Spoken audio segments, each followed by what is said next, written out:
2023-24 Kia NBA Most Valuable Player, Nikola Jokic.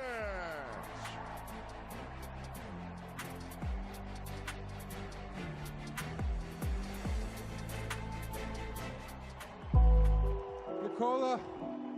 After a long 5 or so month off-season, NBA basketball is finally back.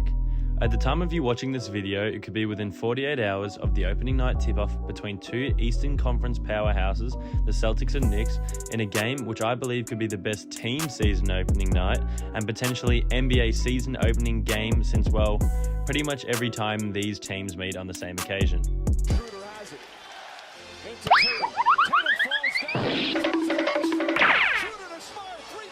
Plug. Ball still alive. Shot misses again. Randall the rebound. There's a double team again. Porzingis gets a good look for three. It's good. Kristaps Porzingis drills the three-pointer. And the Celtics go up by Tatum, dives on it, quickly comes up with it. Brunson tries again. That won't go, and it's over. The Bucks. It's only right that before the season officially jumps, I make a video outlining my favourites for all player awards and returning to this video post-2025 season to see how rational my picks and reasoning are. Player awards help mould potentially Hall of Fame careers, and every single player you can think of in the top 75 of all time is a recipient of some form of regular season award, from MVP to Most Improved, Rookie of the Year, or even Sixth Man of the Year. Regular season player awards offer recognition for exceptional seasons, providing some silverware to athletes' trophy cabinets. Hello, I'm SS Playbook, and in today's vid, I'll be predicting all the regular season player awards, giving my selections to Widson Award, and offering some outsiders who can make the jump in 2025. Now let's get into the video. Firstly, we have MVP. The fall of the foreign strangle on the league's most valuable player award, in my opinion, is coming to an end. Now we all know that there are some requirements to attain said award, even though they are not written. My prerequisites for MVP will be production, team record, fellow talent on the team, games played, last season results, and lastly, aura/storyline.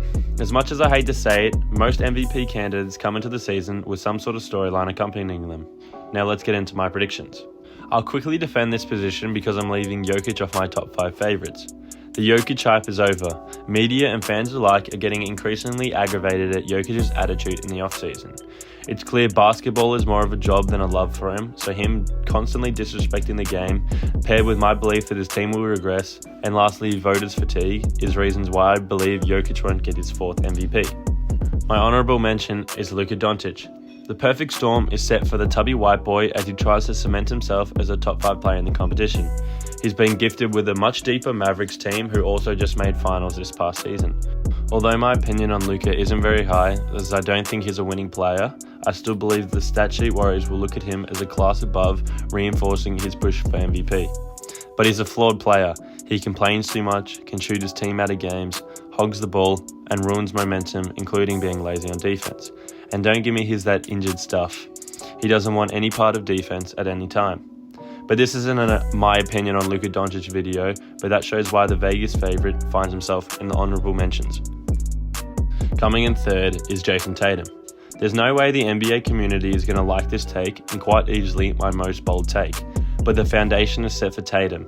The only issue is talent on the team around him. As we all know, talent is abundant down at the Celtics. However, I do believe the Celtics will lay dormant for the majority of the regular season, resting Kristaps, Drew Holiday, and Brown in large portions, and I expect those players to be in uniform between 40 to 60-ish games. The Celtics will have a good record. He does stuff the stat sheet, getting 30 and 10, and has evolved as a passer, as well as playing both ends and doing the gritty work. Despite being behind on aura, and I'm being serious, he does have the killer mentality from 21 and 22 in there somewhere. We all forgot how good he was this season, and combining the Olympic fiasco with the obvious robbing of either the Eastern Conference MVP and or Finals MVP, Tatum could come back with a vengeance. My runner-up is Jalen Brunson. The 6-foot guard from the New York Knicks has gathered his final Infinity Stone to reach his full potential. Sadly though, he'll still be ruthlessly hunted on defense. Brunson is the spearhead of the biggest market in basketball who gained new stars in a weaker Eastern Conference, which is pretty much a 4-team race.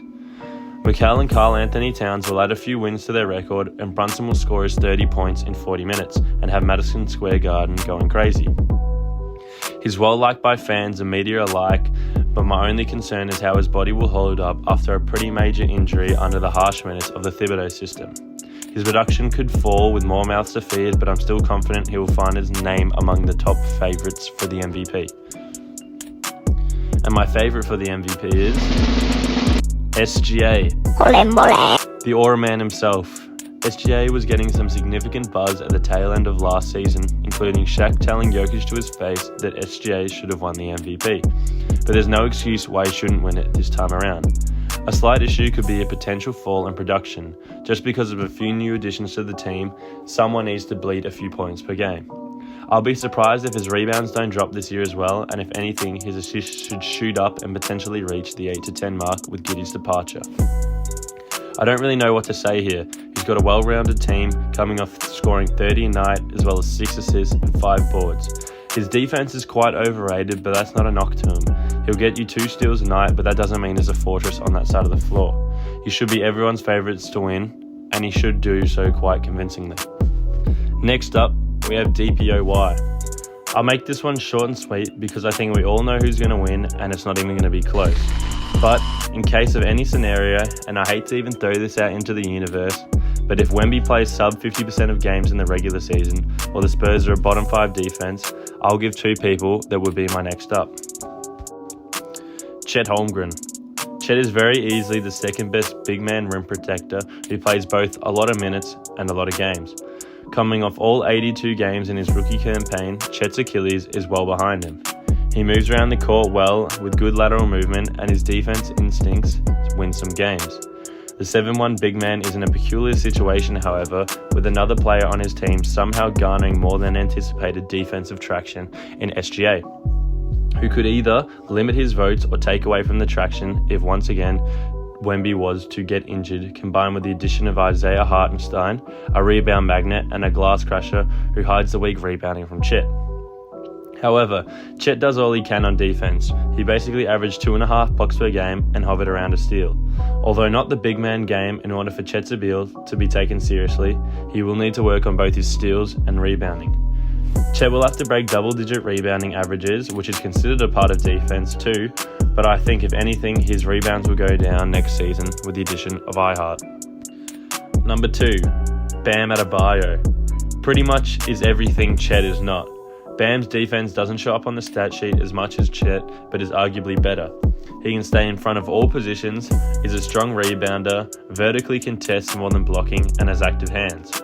Everyone knows Bam is a great defender, but once again, he isn't really a chance unless Miami are a top 2 defense. It will be interesting to see what the NBA does with the all-defensive teams though.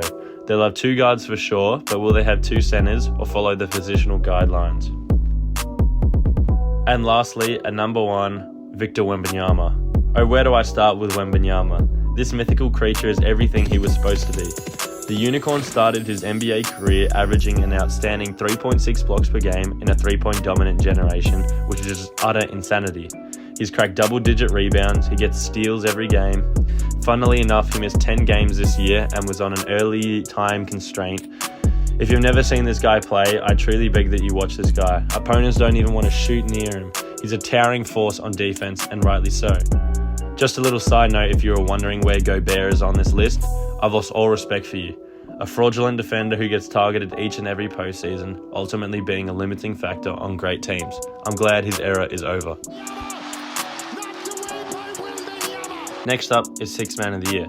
The Sixth Man of the Year award is almost always handed out to the best offensive bench player. And believe it or not, last season's winner Naz Reid had the lowest points per game since 2001 and tied with the 5th lowest points per game of any recipient since the award was introduced in 1985.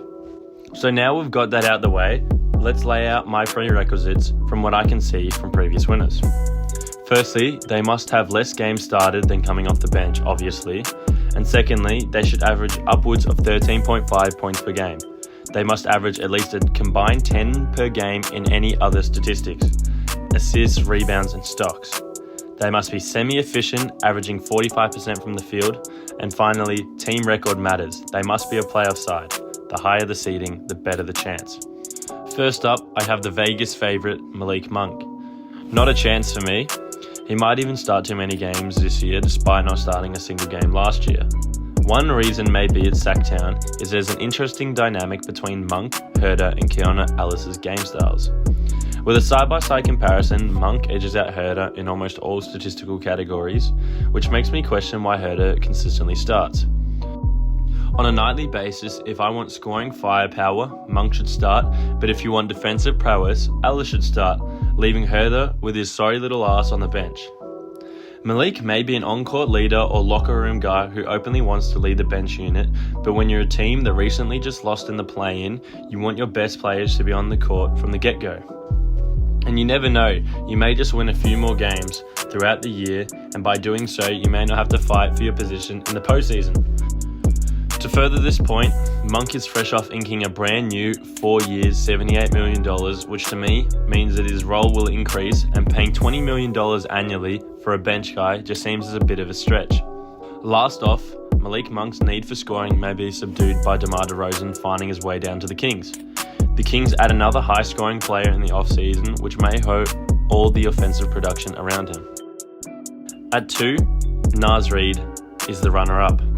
As mentioned before, Naz Reid's win last year may have been some form of anomaly, as he matched almost none of the prerequisites that I named. But no doubt he had a phenomenal season last season, but much of me questions how much of this award was because of the Naz Reid meme that had the NBA, Minnesota, and its fans in the chokehold. He does provide X factor, highlights, and meme value, but for me, he just simply isn't deserving of it, and the statistics agree too. Cat's departure matched with Randall's arrival may open up avenues for Reid to start, but a huge issue I can see is when Randall is on court, all players around him will most likely move to corner specialists as Randall strangles spacing. But another major reason he is at 2 is because of who I have next.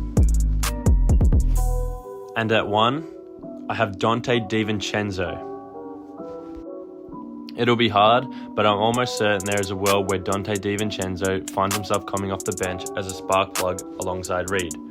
There could be a world where this bites me in the ass and DiVincenzo finds himself in the starting lineup and the Timberwolves run Conley off the bench and hope that Ant can show improvements in a ball handler and a passer that lost them the conference finals. But back to basketball. We all know what Dante DiVincenzo is. A massive X factor on a team that at times did struggle to score in the Knicks. He's coming off a season where he averaged 15 points and a steal and a half per game. He gets it done on both ends with energy and he tries hard for rebounds. He's loud on the court and ultimately a glue guy. Until last season, he's been more of a bench guy. The last time he started more games than bench was the 2020-2021 season, which is crazy to think about because of how much of an ultimate role player he is. Nicely, DiVincenzo out of the pack, nice advance pass. The next award is Most Improved. A weird award as there's no real prerequisites for what the player has to be before, but I'll try and lay down some prerequisites from what I can see. They must be a semi-established player, and I hate the idea of players such as Victor Wembanyama and J-Dub winning it. Ideally, they should be a third-year plus player. They must have a good back end to the season or be traded. They need a significant increase in points mainly, but they also have to average above average in a second category. At 3, I have Jalen Wilson. Josh Giddey is my actual favourite to be third, but I can't be bothered talking about him or Dyson Daniels anymore because they came up in my last 2 videos. But I do want to shine some light onto what a freak Jalen Wilson could become.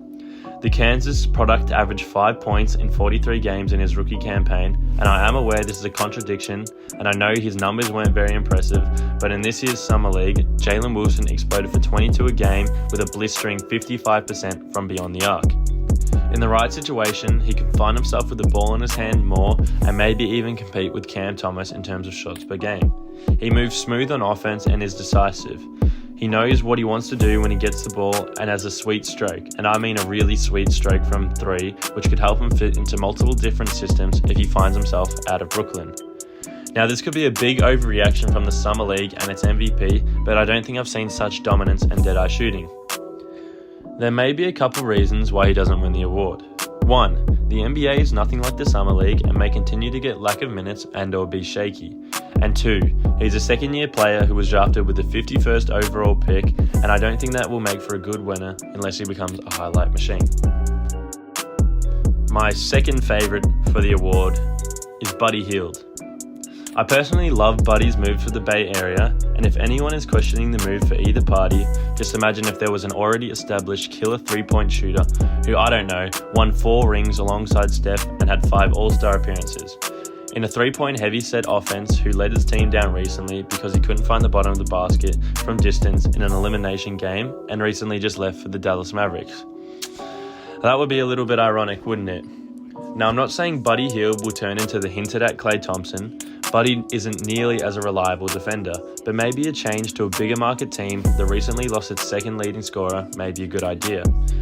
Buddy ironically ran 4th in this award in 2019 when a part of the Kings, but since then his role in production has been slowly regressing, and in the most recent season he bottomed out at 12 points per game and the lowest since his sophomore season. Hield, however, has always maintained good efficiency, basically averaging 50% from 2 for the last 5 seasons and 40% from 3 for his career. Buddy also had a career year in assists at 3 a game and lowered his overall turnovers. In the right system like Golden State, I have the belief that Buddy will only improve and could reach the heights of his Sacramento tenure. And at 1, doing it for the Vanilla Gorillas, Austin Reeves. Lakers fans, players, and JJ Redick himself are giving Austin Reeves so much praise he must have pictures of them all naked. And just for this once, I'll admit, I'll fall for the hype. Redick, his teammates and fans have been talking crazy about the potential new role and how the Lakers head coach may finally utilize the 6'6" guard correctly. The Wichita State product jumped up 3 points per game this most recent season after breaking out last year. However, all his splits regressed as Reeves found himself in a desperately needed true point guard role with D'Angelo Russell being so badly out of form. But is there much to improve on when you've averaged 16 points per game just last season? Can you find yourself a chance to win MIP? Well, not really, but he has more ground to work on than the current favourite at the moment, Victor Wembanyama. He'll need to crack 20 points per game and probably need to up it to 22 for increased average's sake. The rebounding will have to reach at least 5 per game, and even his assists will need to get to 7 per game if there's any hope of winning the award like fans and even I say he could. Does 22, 5 and 7 seem impossible for AR-15? It's not completely out of reach, especially with his newfound role and a coach who knows the right way to use him. But once again, Redick could bottom out as a coach, being more of a podcaster than a coach. The Lakers could find themselves out of the playoff run again. Redick could be fired, LeBron passed up at home, Anthony Davis in the ICU, and D'Angelo Russell being good for 1 month a year, and the Lakers blow it up from there. Wow. Rookie of the Year. Coming in 3rd is Reed Sheppard. I know the casual fan base isn't going to like this selection, but I don't think people realise the logjam that the Rockets have. Jalen Green, Fred VanVleet, Aaron Holiday, and the 2 Nates, Hilton and Williams, who showed glimpses last year, and not to mention freshly signed Jack McVay from Australia, with a semi-inclusion of Brooks and Whitmore to a certain extent. Simply, there are too many mouths to feed at the guard position for the Houston Rockets, and obviously Reed Sheppard is arguably more important than 6 out of the 7 or the 8 I just named, but there is real possibilities that in stints he can find himself playing for the G League affiliate. To summarise, I think Sheppard's start to his career will be shaky in terms of minutes, consistency, and breaking into the rotation. Coming in at 2 is Donovan Clingan. Similar reasons, I believe there's too many mouths to feed at the Portland Trail Blazers, with Ayton, Reith, and Robert Williams, if you forgot he existed. But I do believe about halfway through the season, the Blazers will give Ayton the boot, and as bad as it sounds, Glasshouse Robert Williams will most likely be sitting on the sidelines, allowing Clingan to erupt into what we all expected. Clingan is an elite defensive player. He's absolutely massive, anchoring the defense to a back-to-back UConn and the best defense in college basketball. He also just lazily averaged 4.3 blocks per game in the Summer League, a freakish feat, and casually averaged 1.3 more blocks than second place. But aside from defense, Klingon doesn't bring much else. His efficiency from anywhere outside the paint is disgusting, and he seems like the type of guy to go months without hitting a free throw. It'll take him longer to adjust to the game, and that's why he's at 2. And my Rookie of the Year, number 1, Zach Edey. I can't believe it. If you asked me 12 months ago what I thought of Edey, I would have said something along the lines of a more coordinated Taco Fall, but I was wrong. I know I have Edey first, but I don't think he wins by a landslide or anything, because this Rookie of the Race will be the closest in years just from the lack of already developed NBA-ready talent. Although grossly more injury prone, Zach Edey has what Klingon lacks. The 7'4" Edey has an almost unstoppable plethora of moves when he receives the ball in and around the basket and makes quick work of his offense and constantly crashes the glass. His defense is already league ready, but he does move pretty robotic and slow, which could prove redundant in the pace of the NBA. Especially in games versus the Pacers, Hawks, Celtics and Thunder, etc., he may be played off the floor entirely simply because of the pace. But slower teams such as the Lakers, Mavs and Nuggets, he could potentially put the game in a chokehold. He'll play a lot as well because he opens up Jaren Jackson Jr. to roam, and his improvement on the Grizzlies could prove instrumental in his chances of winning the award. If you made it through the video, thank you very much. If you enjoyed or agreed with anything I said, feel free to drop a like down below. Also, if I missed any players who you wish to mention, drop a comment down below and let me know who and why, and I'll try and respond and give my feedback. And that should be me done for today's video. I'm hoping to post 4 or so before the new year surrounding teams and their game styles. I hope you enjoyed the video, and until next time.